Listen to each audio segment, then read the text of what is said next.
नमस्कार, मैं उपमी पटना में आपका स्वागत है। खबरों की ओर बढ़ने से पहले आप सभी मुस्लिम भाई बहनों को ईद मुबारक। तो चलिए अब नजर डालते हैं आज की सुर्खियों पर। पटना में चैती छठ पर कड़ी सुरक्षा व्यवस्था। पटना में खुले मांस बिक्री पर बड़ा एक्शन। पटना में शनिवार को धूमधाम से ईद मनाई जाएगी। पटना में पहली बार होगा green take conclave. Vaibhav Suryavanshi का तूफान, रविंद्र जडेजा भी पड़े फीके। तो चलिए अब नजर डालते हैं आज की 25 अहम खबरों की ओर विस्तार से। पटना में खुले मांस बिक्री पर बड़ा एक्शन। पटना में खुले में मांस बिक्री पर नगर निगम ने सख्त कार्रवाई की है। एक महीने के सर्वे में 1420 दुकानों की पहचान हुई है, जिनमें से 1135 को नोटिस किया गया है और 686 दुकानों पर तत्काल रोक लगा दी गई है। जांच में कई दुकानों नियमों का उल्लंघन करते हुए पाया गया है। लाइसेंस सिस्टम फिर शुरू हुआ, लेकिन अब तक केवल 12 ने ही लाइसेंस प्राप्त किया है। निगम साफ सफाई, ढांचे और कवर के नियमों को अनिवार्य किए हैं। धार्मिक स्थलों और स्कूलों के 100 मीटर के भीतर बिक्री पर प्रतिबंध रहेगा और आगे भी अभियान तेज कर जुर्माना व जब्ती की भी कार्रवाई होगी। हाईटेक जांच से होगी सजा, खत्म होगी देरी। बिहार में भ्रष्टाचार के खिलाफ कार्रवाई को हाईटेक मजबूती मिली है। निगरानी अन्वेष ब्यूरो ने open text forensic imager machine को इस्तेमाल शुरू किया है, जो डिजिटल साक्ष्यों को सुरक्षित क्लोन बनाकर छेड़छाड़ रोकती है। इससे जांच और ट्रायल तेज होंगे और मामलों में देरी कम होगी। वर्ष 2025 में रिकॉर्ड 29 दोषियों को सजा मिली, जो शक्ति का संकेत है। 200 भ्रष्ट अधिकारियों की डिजिटल प्रोफाइल तैयार कर अदालत को सौंपी गई है। स्पेशल टीम और तकनीकी विशेषज्ञों की तैनाती के साथ सरकार ने संसाधन बढ़ाए हैं, जिससे घूसखोरों पर शिकंजा और कड़ा होगा। डीजीपी का कड़ा आदेश, अब मनमानी पर सीधे डिमोशन। बिहार पुलिस में सुधार के लिए नई सख्त नीति लागू की गई है। अब भ्रष्ट पुलिस कर्मियों पर केवल निलंबन ही नहीं, बल्कि सीधे डिमोशन की कार्रवाई की जाएगी। डीजीपी के निर्देश पर एसपी को थाने की कार्यप्रणाली पर कड़ी नजर रखने को कहा गया है। जन सुनवाई में रिश्वतखोरी, मनमानी और माफियाओं से साठगांठ की कई शिकायतें सामने आई थी।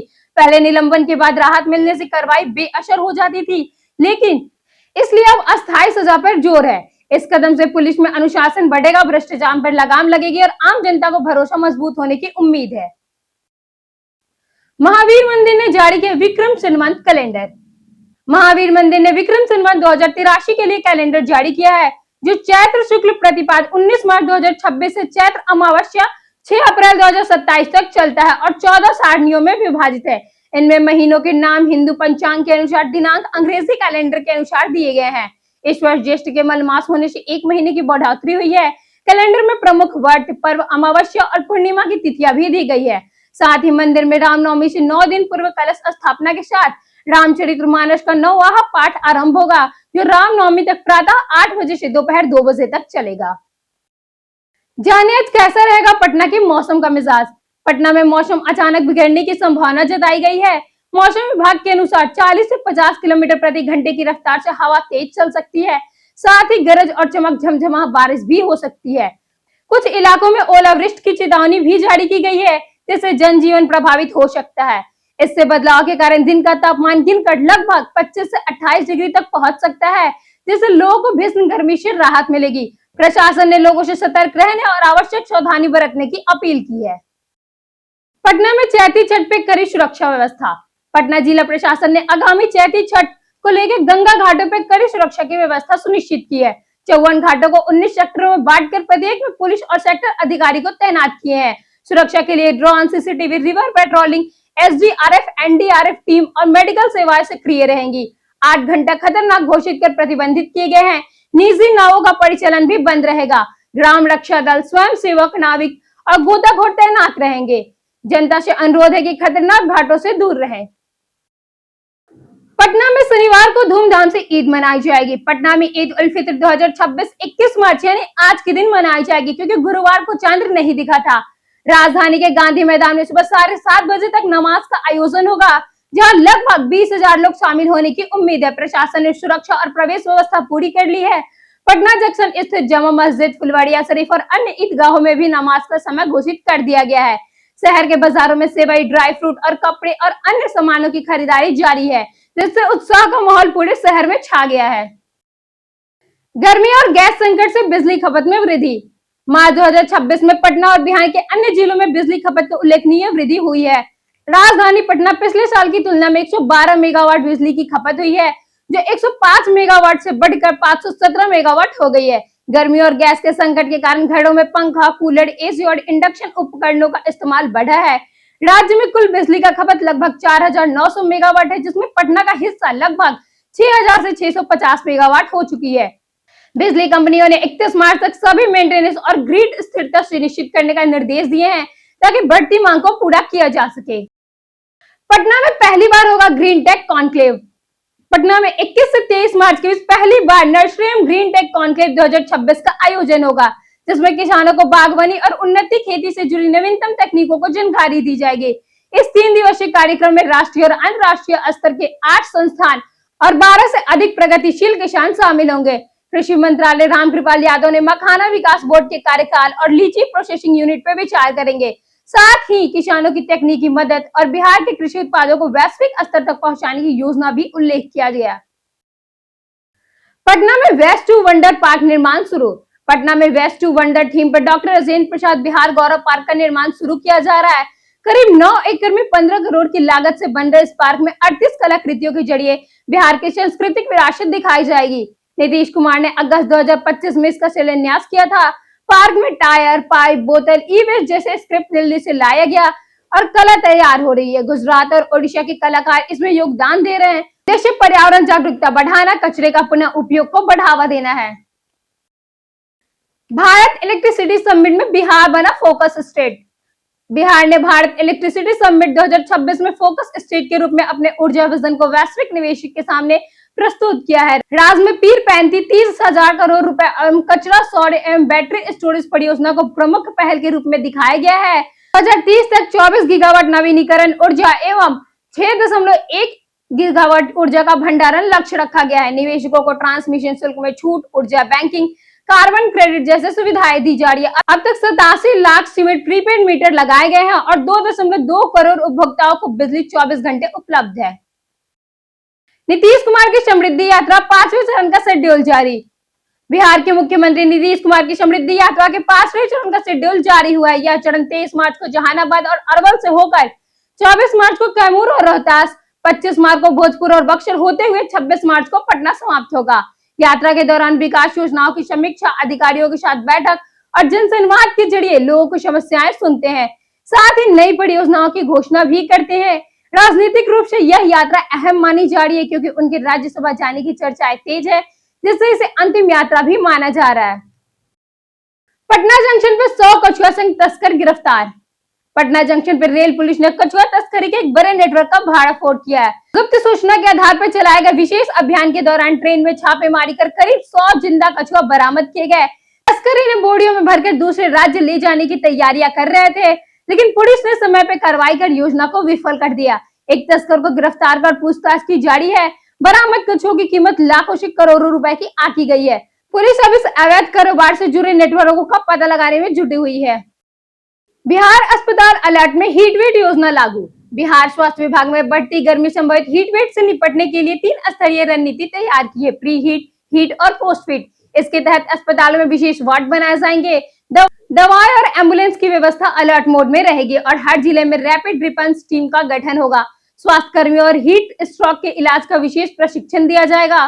साथ ही जन जागरूकता अभियान के माध्यम से बच्चे, बुजुर्ग और मजदूरों को लू से बचाव का उपाय बताया जाएगा। पोस्ट हीट चरण में संसाधनों और कार्यप्रणाली के प्रशिक्षण भविष्य के लिए रणनीति सुधार होगी। पटना में पीएनजी कनेक्शन, फिर भी घरों तक गैस नहीं। पटना में पीएनजी नेटवर्क का विस्तार नगर निगम से एनओसी न मिलने के कारण अटका हुआ है। कई इलाकों में मुख्य पाइपलाइन बिछ चुकी है, लेकिन गलियों और घरों तक कनेक्शन नहीं पहुंच पा रहा है, जिससे हजारों लोग अभी तक वंचित है। गैस एजेंसियों के अनुसार अनुमानित के अभाव से अंतिम चरण का काम रुका हुआ है। नेहरू नगर और पाटलिपुत्र जैसे क्षेत्रों में समस्याएं अधिक है। एलपीजी संकट के बीच पीएनजी की मांग तेजी से बढ़ रही है, लेकिन धीमी प्रक्रिया से आपूर्ति प्रभावित हो रही है। विशेषज्ञों ने अनुमानित प्रक्रिया सरल करने की जरूरत बताई है। नीट छात्रा मौत मामले में न्याय की राह कठिन। पटना के शंभू गर्ल्स हॉस्टल में नीट की तैयारी कर रही छात्रा के संदिग्ध मौत की जांच सीबीआई की फिल्म निराश हाथ लगी। जहानाबाद की रत्नी गांव पहुंची टीम की परियोजना ने घर पे प्रवेश नहीं दिया और लगभग 20 मिनट इंतजार के बाद लौटना पड़ा। छात्र की मां की मानसिक और शारीरिक स्थिति नाजुक बताई गई, जिससे उनसे पूछताछ संभव नहीं हो पाई। पिता के कार्यस्थल पर भी टीम का कोई भी जानकारी नहीं मिली। परिवार का सहयोग न मिलना अब तक का गिरफ्तारी न होने केस के पेचीदा बना रहा है। आत्महत्या या साजिश का मामला अभी तक नहीं अनउलझा है। आत्महत्या या साजिश का मामला अभी अनसुलझा है। पटना पुलिस ने नशे के खिलाफ बड़ी कार्रवाई करते हुए रामकृष्ण नगर थाने क्षेत्र में प्रतिबंधित 20,000 से अधिक नशीले इंजेक्शन बरामद किए गए और आरोपी एक गिरफ्तार हुआ। गुप्त सूचना के आधार पर नगर पुलिस अधीक्षक के नेतृत्व में विशेष छापेमारी की गई। बरामद इंजेक्शनों की कीमत अंतर्राष्ट्रीय बाजार में लाखों रुपए बताए जा रहे हैं। पुलिस ने अवैध खरीद बिक्री नेटवर्क को जुड़े अन्य व्यक्तियों की पहचान के लिए जांच शुरू कर दी है। वरीय पुलिस अधीक्षक और अनुमंडल अधिकारी ने कहा कि नशे के खिलाफ सख्त अभियान लगातार जारी रहेगा और किसी को भी नहीं बख्शा जाएगा। सैदपुर से गाय घाट तक बनेगी नई कनेक्टिविटी सड़क। पटना में सैदपुर नाले में 5.7 किलोमीटर लंबी सड़क निर्माण में तेजी से चल रहा है, जिसमें 3.2 किलोमीटर हिस्सा नाले को ढककर बनाया जाएगा। दिसंबर तक इसे पूरा करने का लक्ष्य है, जिससे 13 वार्ड के करीब 5 लाख लोगों को आवागमन में सुविधा और दुर्गंध से राहत मिलेगी। परियोजना की लागत बढ़ाकर 331.36 करोड़ की हो गई है। यह सड़क अशोक राजपथ से गंगा पट तक कनेक्टिविटी बेहतर करेगी और जाम कम करेगी। साथ ही 11 इलाकों में ड्रेनेज सुधार के लिए कैचमेंट नाले बनाए जा रहे हैं और सफाई के लिए विशेष व्यवस्था भी होगी। ट्रेन और स्टेशनों पर बड़ी चोरी की घटनाएं। पटना जंक्शन पे 2 अलग-अलग चोरी घटना सामने आई है। महिला पुलिसकर्मी अनुराधा की 2.5 वर्षीय बेटी के गले में एक बदमाश ने सोने का लॉकेट झपट लिया और फरार हो गया। घटना उस समय हुई जब वो ऑटो लेने पार्किंग में जा रही थी। वही विक्रमशिला एक्सप्रेसवे में सफर कर रही भागलपुर की रेखा सिंह का पर्स चोरी हो गया, जिसमें 10,000 रुपए थे। दोनों घटना के संबंध 18 मार्च को रेल थाने में केस दर्ज कर जांच शुरू कर दी गई है।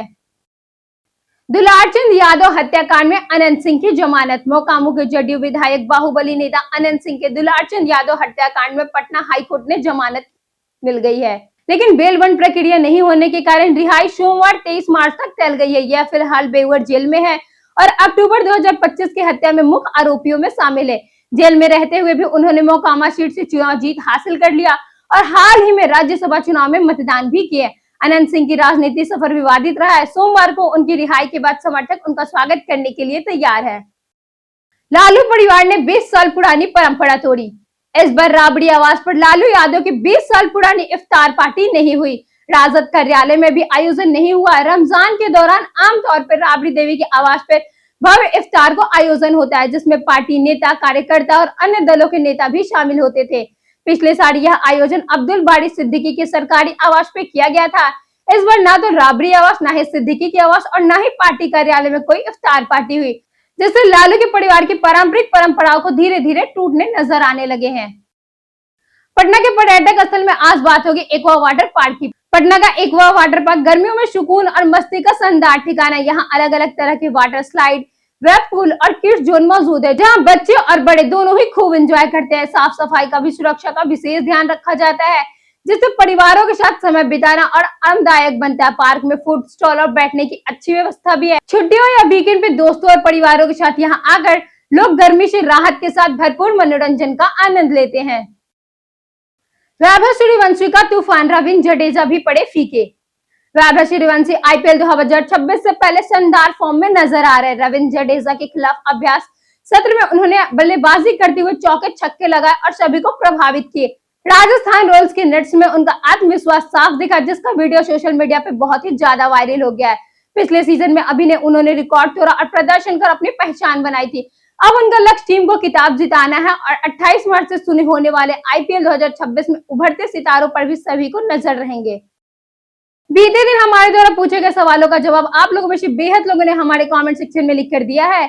जिन्होंने हमारे द्वारा पूछे गए सवालों का जवाब दिया है उनके नाम है संजीव कुमार, राकेश मिश्रा, अमरजीत कुमार, दयानंद सिंह, रवि कुमार, विभा सिंह और उषा सिंह। इसी के साथ बढ़ते आज के सवाल की और आज का सवाल है, पटना में ट्रैफिक जाम का सबसे बड़ा कारण क्या है? आप अपना जवाब हमें हमारे कमेंट सेक्शन में लिखकर जरूर बताएं।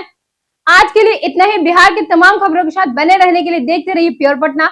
और अगर आप यूट्यूब चैनल पर देख रहे हैं तो चैनल को सब्सक्राइब करें और अगर आप फेसबुक पेज पर देख रहे हैं तो लाइक और फॉलो जरूर करें।